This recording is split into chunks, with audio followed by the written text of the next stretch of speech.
Hi everyone, I'm GREYMOND.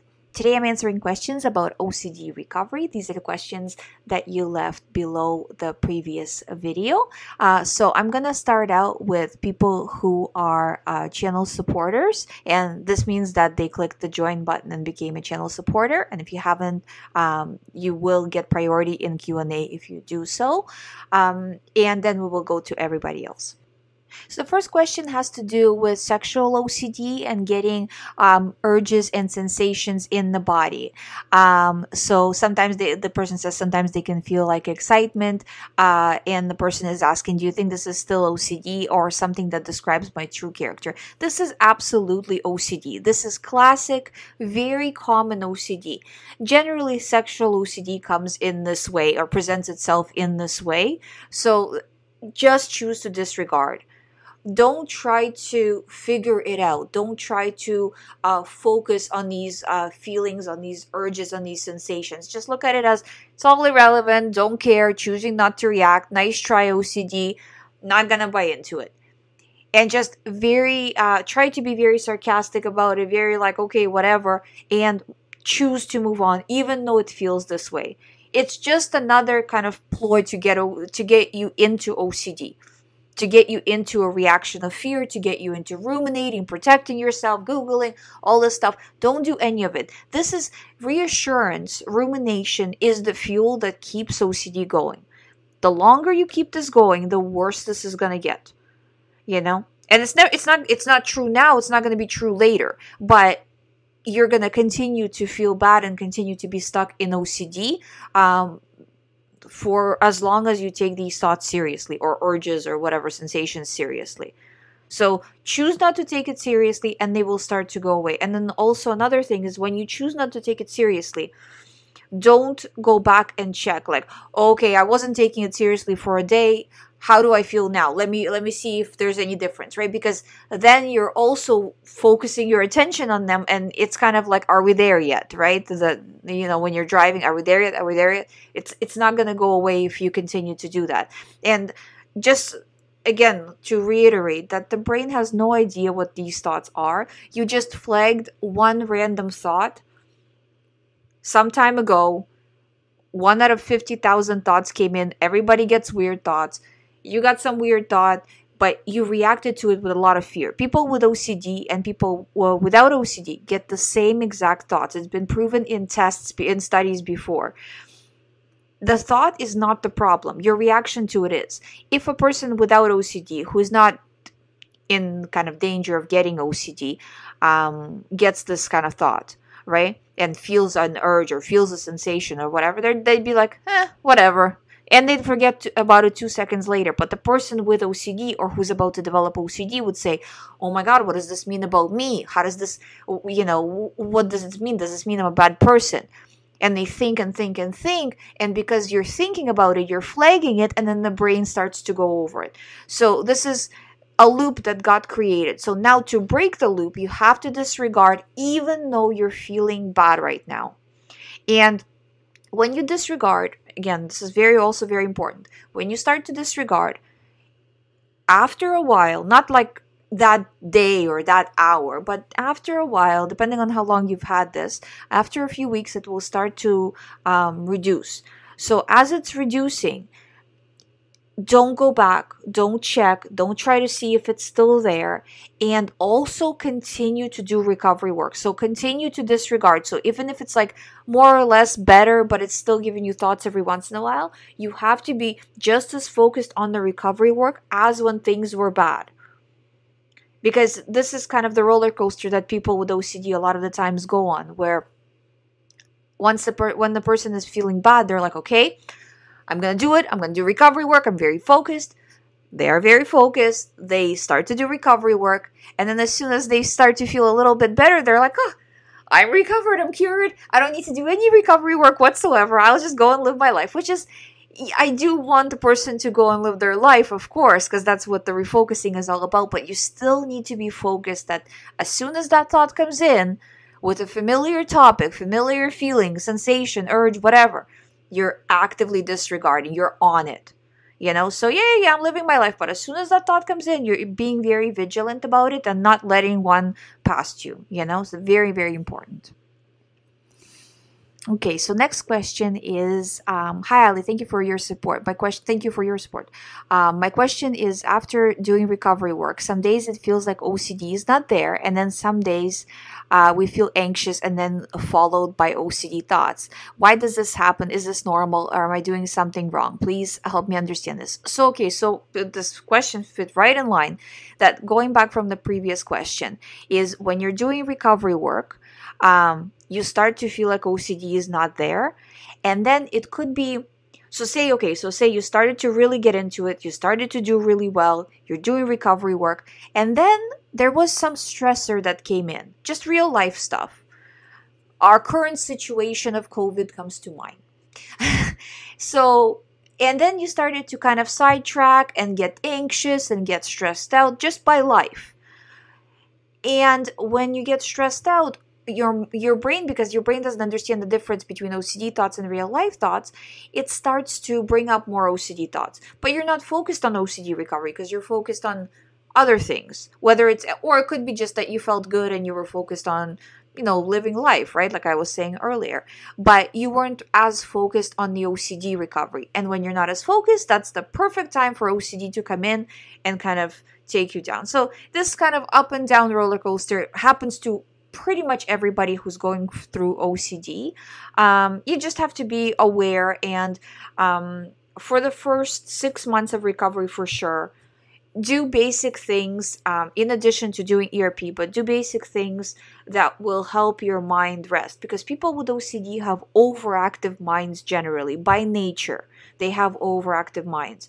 So things that are helping you slow down, because your mind is basically too fast, right? So help it slow down by doing things such as not getting enough sleep, not putting yourself in too much stress, not taking on too many projects, too many things, especially packing too many things in short amount of time. Because what happens a lot is, if you're like, I'm going to do this, and this, and then you're excited, and basically your adrenaline is up, your cortisol is up, and then, so you've done those things now, and then there's this lull of nothing.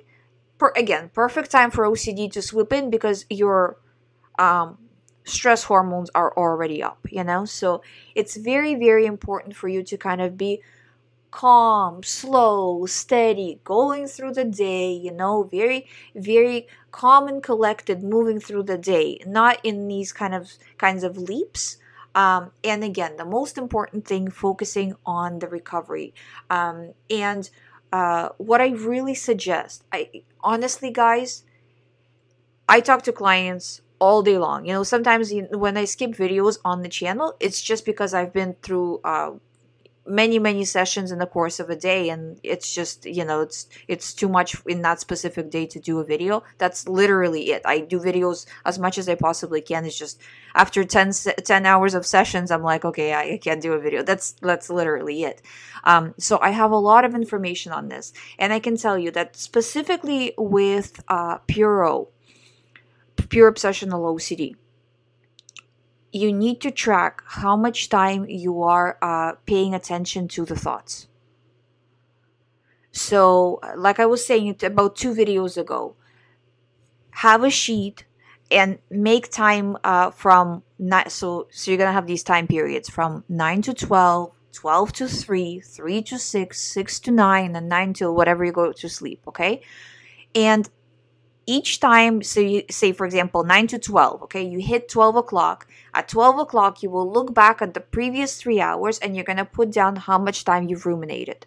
So when I say ruminated, it means how much you've responded. So when the thought comes in and says to you, say, oh, hey, what if you're going to go and kill this person? That's not you. That's autopilot. So we're not recording that, but we're recording your response. So how much time did you respond to this? Right? So starting from your response, the time starts now. And if it's like 5 minutes here, 5 minutes there, so you're counting the whole 3 hours overall, it will be an estimate, but that's okay. So you just estimate roughly how much do you think you've ruminated in the last 3 hours. Put a number down somewhere. Once you have this system, this is literally going to take you 1 minute, if not less, to do. So there's no excuses to say, oh, I can't, I don't have the time. It's literally 1 minute. Yes, you can and you will. Because again, going from the experience of talking to people all day long, I'm telling you, I see results that are above and beyond for people who are doing this versus for people who are not doing this. You know, they recover so much faster, not just like a little bit faster. It's kind of like a whole different world, because when you're tracking it and you're like, wow, I've been thinking about this for, say 400 minutes this week, right? And then you start to reduce. So you're like, okay, 400, then next week I'm only going to do 300, then 200, then 100, then 0. So you can knock this out in a month if you're focused on it. But if you're not even focused, if you're not even tracking the time, I almost guarantee you that you will not see the same results. So that's what I'm saying. It's really important to do that. And what you were going back to the question, especially on bad days, especially on good days, rather. On bad days, you start to fall down, but then, you also you understand that you're in OCD and you start to pick yourself up. But on good days, unless you have the system, you're not even tracking it. So if you're not tracking it on the good day, that's kind of how you start to fall back down. But if you're focused, okay, I got out of my last OCD thought. Now I'm focused on not getting into another one, meaning whatever comes in, I'm not going to ruminate. I'm not going to Google. I'm not going to check. I'm just going to push through and disregard. And it's much harder for OCD to kind of sink its teeth when you're not letting it in this way, right? So that's why I really, really highly recommend tracking the time. Next question is, I have a couple of questions. I've been doing really good disregarding. I feel like 2 or 3 out of 10 on most days. Not intense anxiety or panic, but it still gets like 5 thoughts a day. Some pass and I barely notice, but every once in a while, one gets my attention. My question for this, am I on the right track? And do you have any advice on how to push through to full recovery? So you're not that far away from full recovery. So 2-3 out of 10 on most days is probably what most people who are listening right now are wishing for. So you are already very close. I would say the way the question is phrased, and I might be wrong, but this is very common also in the stage, is almost like you are worried about the recovery equally as you are worried about the thoughts, whatever your thoughts are. So don't obsess about the recovery process. It slowly dissipates. And I would tell you that the beginning is much faster than the ending. So to go from 10 out of 10 OCD to about 6 out of 10 is a lot faster than to go, well, this is from experience again, than to go from, say, 4 or 3 to a 0. So it's just it's a longer journey in the end, because it almost seems like the brain doesn't want to fully let go, to make sure to let go of that, making sure that you're safe. So it kind of wants to hold on to just a little tiny part of it, and it dissipates over time. So this is what we're saying, that 6 months. The first 2 months is to knock that big part of OCD down. That I would say up to 5 out of 10 for sure, the first month, if you're doing focused recovery work. And then the rest of it is kind of like it's spread out depending on the situation, depending on the person, for the rest of 6 months. So just look at it as normal. That's pretty classic. So I wouldn't say there's anything wrong with this. I would say, again, tracking the time, or if you have compulsion-based OCD, then tracking the number of compulsions and making sure you're reducing it. So again, your response, not how many thoughts are coming in, that's beyond your control, but your response. Also look at your life generally. Maybe you're stressed out. I think everybody's stressed out right around this time, but kind of creating a situation in your life that helps you recover rather than stresses you out and pushes you back into OCD. Next question is, my other question is, one of my main fears is fear of going crazy, which ties into fear of losing control. I noticed that not only OCD suffers, but people from all other anxiety disorders have this fear. So I think it should be addressed more often. How do you do exposures for this? So how do you do exposures for this? You're like, yep, gonna go crazy. Gonna go crazy in the next 5 minutes. Didn't happen? Okay, maybe next 10 minutes. And just continue to do that, right? So you're not saying, because technically speaking, in over 10 years, I've never seen anybody go crazy. So realistically, that it's not a thing, okay? But potentially, 1 in a million chance, I can go crazy. Anybody can go crazy, right? So we have to say, yeah, okay, 1 in a million chance, choosing to disregard. So kind of take that remote possibility that any human being on earth faces and face it head on, right? So instead of ruminating or trying to figure it out, just say, yeah, sure, 1 in a million. We'll see if it happens in the next 5 minutes. No? Okay, well, maybe next 10 minutes. Like that, And that way you're doing exposure for it. Yes, and is the thought itself the exposure? Yes, the thought itself is the exposure. What are some signs if we're almost recovered? So when you're almost recovered, the thoughts come in less often and with less severity. So if you got the thought, say, every single day, and you might get a thought, say, once a week, then once a month. And depending on the situation, when the thought comes in, it could still give you quite a bit of anxiety, right? So that's normal. But it also kind of goes away very quickly, so it doesn't last as long. So basically, you have more control over it as you get closer to recovery. It doesn't get you as much. Next question is, you talk about sensorimotor OCD, but what about hyper-awareness of your own thoughts? Is that sensorimotor? Every time I think, I notice it and it bothers me. So when you notice it, that's the exposure, and you have to choose to disregard. So yeah, okay, I notice it. Okay, yeah, your OCD would tell you it will be there forever. Oh, yeah, it will be there forever. Yeah, I'll make it my pet. It'll be my pet for the rest of my life. Okay, it'll just be here. That's fine. Kind of, with sensorimotor, the more you accept whatever sensation you're feeling to be there, the faster it will go away. So you're not actually saying that, yes, it will be there for life, but you're just saying it's here, because it is right now.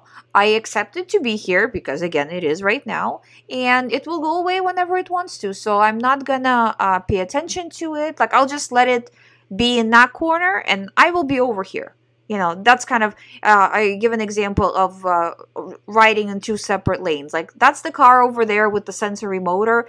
It can drive next to me for as long as it wants, but I'm just over here in my lane, and who cares?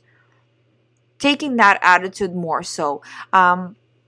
It depends how it's coming in. Is this, when you're saying, is this sensorimotor OCD? If you are bothered by the feeling of having a thought, that's sensorimotor. But if you're bothered by, what if I never recover? So the idea of having a thought, not a sensation of having a thought, but the idea of having a thought, and how does this relate to OCD recovery in the way of an idea? That's just more, as I call, OCD about OCD. So worries about recovery, OCD about recovery. Really, it doesn't matter where we classify this, because the method of recovery from it is the same. Yeah, let it be there. Yeah, feel uncomfortable. Okay, going on with my day. And don't try to jump into the future and see, well, how's it going to be in the future?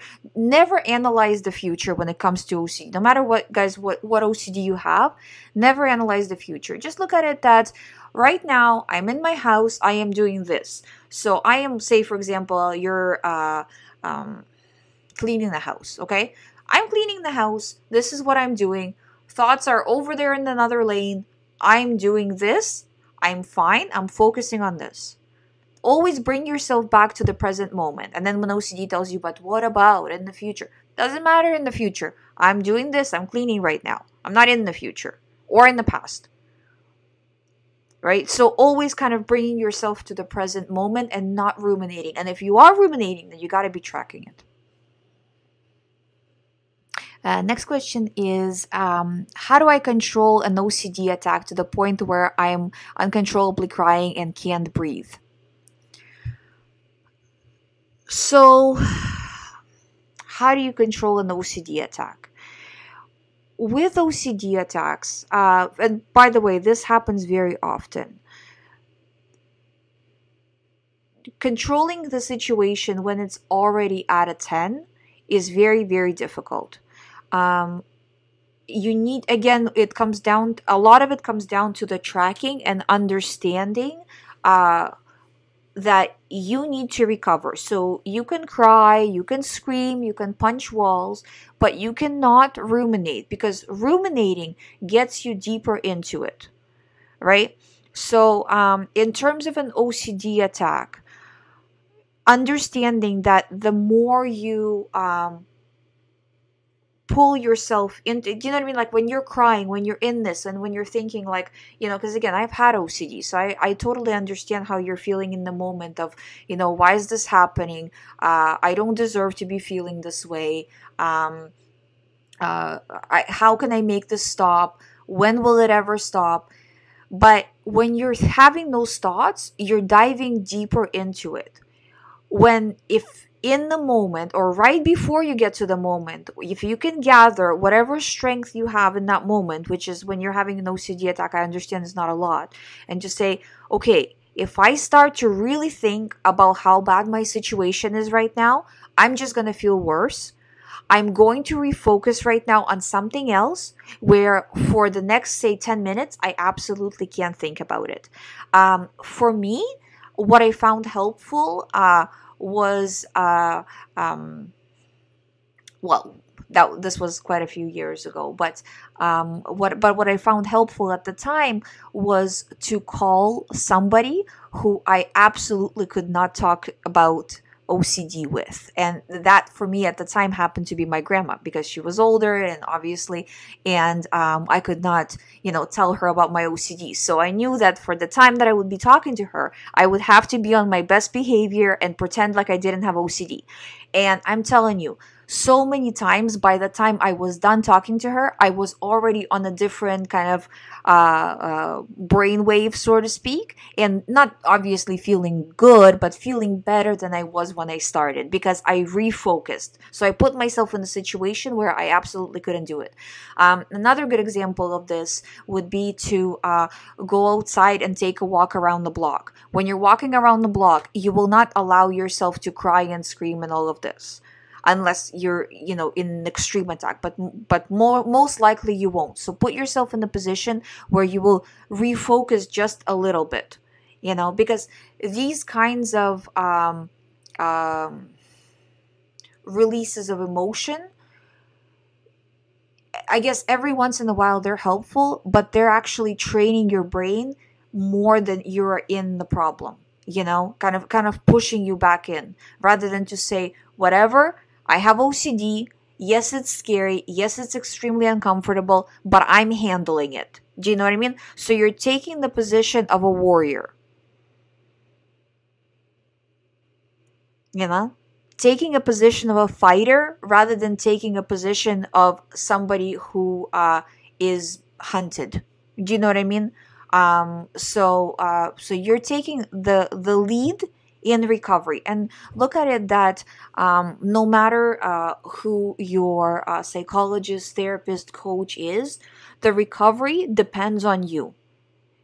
You will either do the work and you will recover, or you won't do the work and you won't recover. This is what I say all the time for people when people ask me like, oh, these people online said you can't recover. Whatever anybody says about their recovery is true. If a person says, I will never recover, as long as they have that attitude, they will never recover. If they say, yes, they will recover, then they will recover.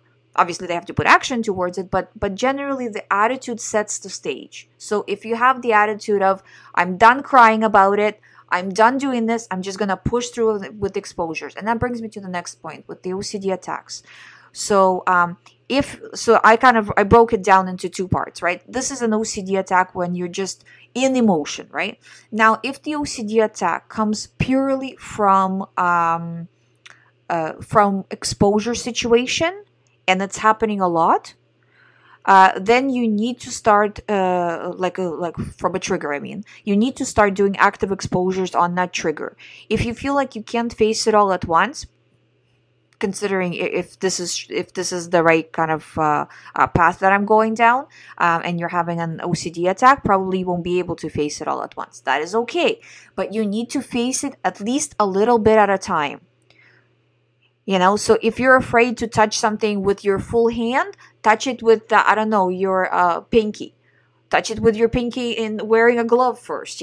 Like, find a way to make the exposure smaller. And when you're doing exposure work, I suggest sticking with exposures that are about I would say 7 out of 10 max, in terms of intensity.